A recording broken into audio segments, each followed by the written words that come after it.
बहू के हाथ। घर की बहू शीना को इस बात का बड़ा घमंड था कि वह जिस काम में हाथ डालती थी वो काम अच्छा हो ही जाता है। शीना की हर बात में हाथ का इस्तेमाल जरूर होता था। एक दिन शीना के पति आकाश उसे कहता है, कल जो वो भिंडी बनाई थी ना तुमने, वाह वाह वाह वाह, मजे आ गए। मैंने अपने हाथों से बनाई थी। मेरे हाथों में वैसे भी जादू है, जिस चीज को छू लेती हूँ सोना बन जाती है। अब ये थोड़ा ज्यादा हो रहा है। मतलब अगर हर चीज को छू के सोना ही बना देती हो तुम, तो हमारे नाम के पीछे भी अंबानी ही लगा देते हम। चुप रहो, मुंह पे हाथ रख लो, कुछ भी बोलते रहते हो। शीना की सास बगिया से पूजा के लिए फूल चुन रही थी। सुंदर, अति सुंदर, कितने प्यारे गुलाब के फूल हैं। भगवान जी खुश हो जाएंगे। मैंने अपने हाथों से जो पौधा लगाया था, मेरे हाथों की कोई भी चीज बेकार नहीं जाती। हाँ बेटा, सही कह रही है। इसीलिए तो तुम्हारे पिताजी से मैंने अपने बेटे के लिए तुम्हारा हाथ मांगा था। और उन्होंने हाथों हाथ में मेरा हाथ आपकी बेटी के हाथ में दे भी दिया था। हाँ बेटा, वो तो है। पर मुझे ये बता, तू ये हर बात में हाथ क्यों बीच में लेकर आती है? माँ जी, पंडित जी ने हाथ मेरा देखकर नैनीताल में कहा था कि मेरे हाथ जगन्नाथ हैं। मेरे हाथों से कभी कोई काम नहीं बिगड़ेगा। तो मेरे हाथों की तारीफ तो मुझे करनी पड़ेगी ना। हाँ हाँ, ठीक ही कह रही हो वैसे। तो मिलाओ हाथ इसी बात पर। शीना को न सिर्फ इस बात का गर्व था कि उसके हाथ से सब कुछ अच्छा होता है, बल्कि घर की सारे काम वो पहले हाथ से करती, फिर कोई दूसरा उन कामों को कर पाता। एक दिन शीना कपड़े धो रही थी। अरे घर में वॉशिंग मशीन है तो सही, खुद क्यों थक रही हो? कपड़े पहले मेरे हाथ से धुलेंगे, फिर वॉशिंग मशीन से। पहले हाथ की सफाई, फिर मशीन की धुलाई। अगर आज डाकू गब्बर सिंह होता ना, तो वो ये हाथ मुझे दे दे ठाकुर, तुमसे जरूर कहता, और मैं तो दिलवा भी देता तुम्हारे हाथ। हर एक काम में हाथ बटाओ, ज्यादा जुबान न चलाओ, वरना दूंगी एक उल्टे हाथ से। क्या दोगी? कपड़े दूंगी, लो निचोड़ो। ऐसे ही एक दिन। अरे बहू, ये सोफे पर चढ़कर हाथ से पंखा क्यों घुमा रही हो? माँ जी, क्योंकि मेरे हाथ से घूमेगा तो ज्यादा अच्छे से हवा देगा।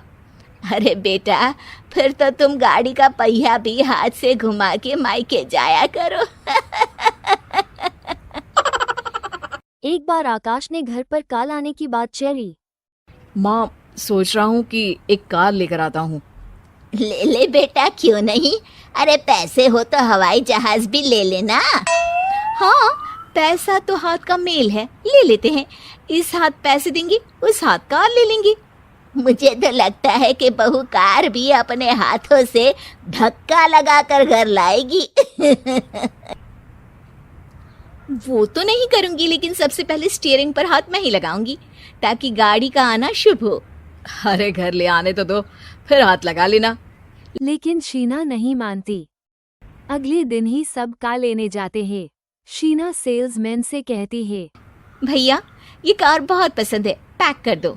अरे ओ भाग्यवान, 2 मीटर कपड़ा नहीं है जो पैक करवा ले, जरा चला कर तो देखने दो। यस सर, बिल्कुल, टेस्ट ड्राइव कीजिए ना। अरे नहीं नहीं, सबसे पहले मैं हाथ लगाऊंगी गाड़ी को, मेरे हाथ अच्छे हैं।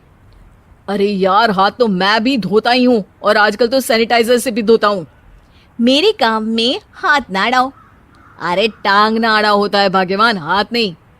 शीना ड्राइविंग सीट पर बैठ जाती है और आकाश उसे गाड़ी की फंक्शन समझाता है। देखो शीना, ध्यान रखना, ये है स्टीयरिंग, इससे राइट लेफ्ट जाएंगे। ये है एक्सेलरेटर, इससे स्पीड कंट्रोल कर सकते हैं। और उसी के पास में है ब्रेक, जो तुम्हारी जुबान में शायद मिसिंग है।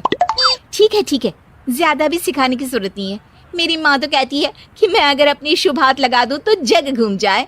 तो ये स्टीयरिंग क्या चीज है? शीना गाड़ी स्टार्ट कर देती है और स्टीयरिंग को घुमाती हुई एक्सीलेटर पर धीरे से पैर रखती है और शोरूम के बाहर के एरिया में ही गाड़ी घुमाने लगती है, जहां दूसरी गाड़ियां भी रखी हैं।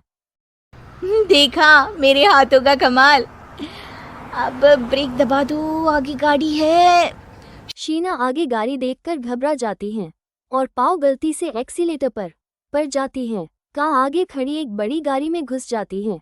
दोनों कार से उतरते ही सेल्समैन भागते हुए आते हैं। अरे 7 लाख की गाड़ी खरीदने आए थे और 15 लाख की गाड़ी ठोक दी। Oh my God. आकाश की माँ आकाश और शीना घबरा जाता है। इतना सारा पैसा कहाँ से आएगा? तभी वहाँ मैनेजर भी आ जाता है और पूरा माजरा समझता है। अरे टेंशन मत लीजिए, गाड़ियों का इंश्योरेंस था, आप जो कार लेने आए थे वही खरीद लीजिए। पर मैडम, जब तक आप सीख ना ले तब तक गाड़ी मत चलाइएगा। अभी तो आपने गाड़ी बस ठोकी है, जिसका बीमा भी था, लेकिन सड़क पे चलते हर इंसान का बीमा नहीं होता। अरे मेरे हाथों से ठुक भी गया ना तो उसकी जिंदगी बन जाएगी, और अगर चला भी गया तो स्वर्ग ही पाएगा।